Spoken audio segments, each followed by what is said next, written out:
Hi అండి. Welcome back to వరు miracles. నేను మీ శ్రావణి. ఈరోజు మనం మంచి రిచ్ ప్రోటీన్ ఉన్న మీల్ మేకర్ మసాలా కర్రీ అయితే చేసేసుకుందాము. చపాతీ, రోటీ, రైసు, తర్వాత పులావ్ దీంట్లోకి ఎందులోకైనా కూడా చాలా అంటే చాలా బావుంటుంది.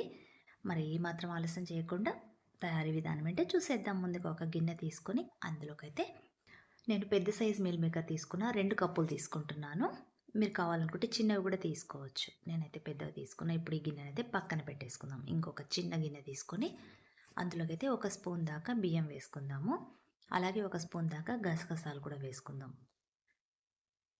తర్వాత మీ దగ్గర అవైలబుల్ ఉన్నట్టయితే జీడిపప్పులు కూడా వేసుకోండి. నేను ఒక 5, 6 జీడిపప్పులు కూడా వేసుకున్నా. ఇప్పుడు ఇందులోకైతే ఒక 50 ఎంఎల్ దాకా వాటర్ అయితే పోసుకొని వీటన్నిటిని కూడా ఒకసారి చేత్తో అయినా లేదంటే స్పూన్‌తో అయినా కలిపేసి పెట్టుకోవాలి. ఎందుకంటే గసగసాలనేవి పైన తేలుతాయి కాబట్టి ఒకసారి కలిపేసినట్టయితే అన్నీ కూడా కలిసిపోతాయి. ఇప్పుడు హాఫ్ అన్ అవర్ నుంచి 1 అవర్ పాటు వీటిని నానబెట్టేసుకుందాం.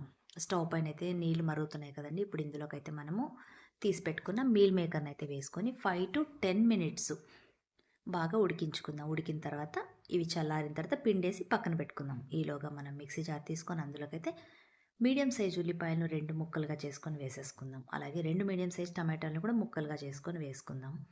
అలాగే ఒక టేబుల్ స్పూను పల్లీలు కూడా వేసుకుంటున్నాను. ఇప్పుడు ఇందాక మనం నానబెట్టుకున్నాం కదా బియ్యము, తర్వాత గసగసాలు, జీడిపప్పులు అవి కూడా వాటర్‌తో సహా పోసేసుకుందాం ఇందులోకైతే. బియ్యము హాఫ్ అన్ అవర్ నానబెడితేనే బావుంటుందండి గ్రేవీకి మనకు. తర్వాత ఇందులోకి ఒక 2 స్పూన్ల దాకా ఎండు కొబ్బరి పొడి కూడా వేసుకుంటున్నాం. మీరు ఎండు కొబ్బరి పొడి వద్దనుకుంటే స్కిప్ చేసేసుకోవచ్చు. అలాగే కొద్దిగా చెక్క, 2 లవంగాలు, ఒక యాలకు.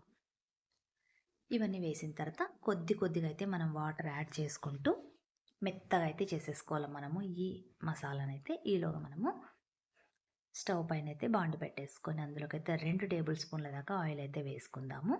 ఆయిల్ కొంచెం హీట్ ఎక్కిన తర్వాత అందులోకి తాలింపు గింజలు ఒక స్పూన్ వేసుకొని అవి బాగా చిటపట్లాడిన తర్వాత ఒక స్పూన్ దాకా ఫ్రెష్‌గా కొట్టి పెట్టుకున్న అల్లం వెల్లుల్లి పేస్ట్ కూడా వేసుకొని దాన్ని కూడా పచ్చి వాసన పోయేదాకా బాగా కలిపెట్టుకోండి. కలిపేసుకున్న తర్వాత పచ్చి వాసన ఇది పోయిన తర్వాత అప్పుడే మనకు కర్రీకి ఫ్లేవర్ అనేది చాలా బావుంటుంది. పచ్చి వాసన ఉన్నట్టయితే కర్రీ టేస్ట్ అనేది పూర్తిగా మారిపోతుందనమాట.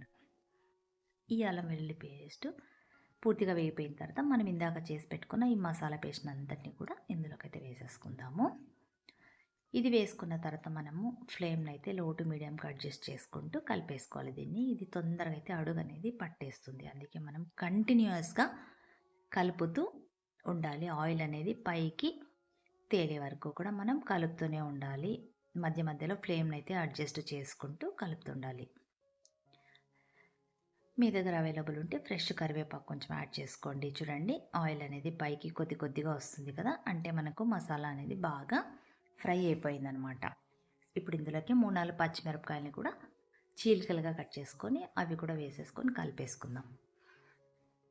తర్వాత ఇప్పుడు ఇందులోకైతే రుచికి సరిపడా కాస్త సాల్టు, అలాగే పసుపు, మీరు తినగలిగినంత కారం. నేనైతే 1 స్పూన్ కారం వేసుకున్నాను. ఆల్రెడీ పచ్చిమిర్చి వేసాం కాబట్టి ఒక స్పూన్ దాకా ధనియా పొడి కూడా వేసుకొని ఇప్పుడు ఈ పొళ్ళు కూడా మొత్తం అంతా మిక్స్ చేసేసుకుందాం అంతా కూడా. కనీసం 2 నిమిషాల పాటు బాగా ఇది కూడా ఫ్రై అవ్వాలి. ఈ పొళ్ళన్నీ కూడా మనకు మసాలాతో బాగా కలిసిపోయేదాకా కలుపుకోవాలి.